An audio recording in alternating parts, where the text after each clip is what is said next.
मासूमियत भरे पुराने दौर में अलमारियों में अखबारात भी अंग्रेजी के बिछाए जाते थे कि इनमें मुकद्दस किताबों के हवाले नहीं होते। छोटी से छोटी कोताही पर भी कोई ना कोई सुना सुनाया खौफ आड़े आ जाता था। जमीन पर नमक या मिर्चें गिर जाती थी तो होशो हवास उड़ जाते थे कि क़यामत वाले दिन आंखों से उठाना पड़ेंगी। गदागरों को पूरा मोहल्ला जानता था और घरों में उनके लिए खुसूसी तौर पर खुले पैसे रखे जाते थे। मोहल्ले का डॉक्टर एक ही सिरिंज से एक दिन में 50 मरीजों को टीके लगाता था, लेकिन मजाल है किसी को कोई इन्फेक्शन हो जाए।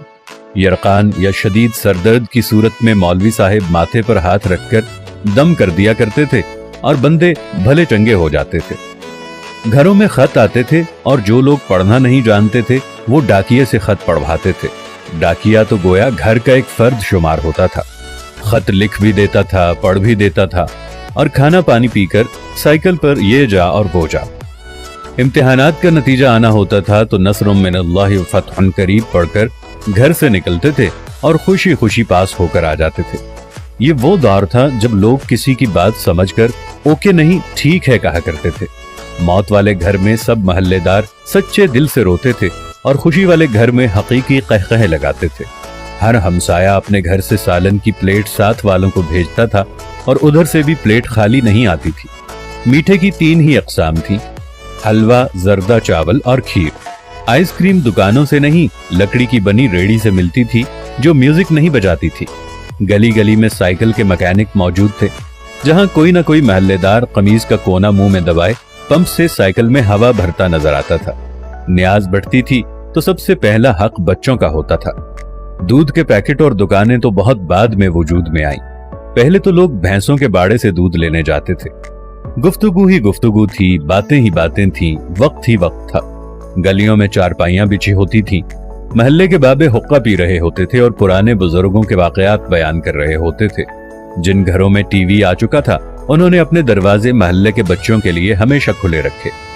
मट्टी के लेप की हुई छत के नीचे चलता हुआ पंखा सख्त गर्मी में भी ठंडी हवा दिया करता और फ्रिज के बगैर भी मटके और सुराहियों का पानी ठंडा रहता था। फिर अचानक सब कुछ बदल गया। हम कदीम से जदीद हो गए।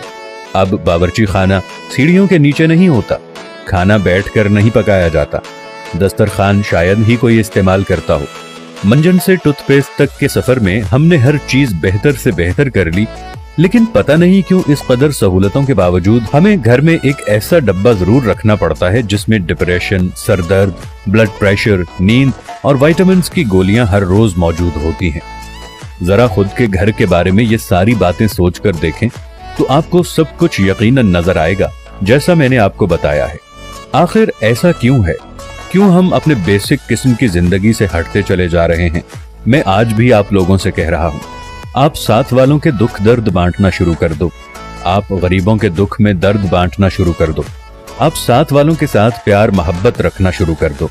थोड़ी सी माजी की जिंदगी को दोबारा अपनाना शुरू कर दो। मट्टी के बर्तन में खाना खाना शुरू कर दो। दुनिया जहां की नेमतों से दूर हट जाओ। ओवन और फ्रिज को इस्तेमाल करना छोड़ दो। प्रेशर कुकर को इस्तेमाल करना छोड़ दो। अपनी जिंदगी को सादगी की तरफ ले जाओ तो आपके घरों में रखा हुआ ये दवाइयों का डब्बा भी पहले की तरह यहां से गायब हो जाएगा।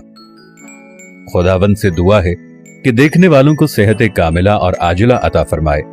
आमीन सुम्मा आमीन या रब्बल आलमीन।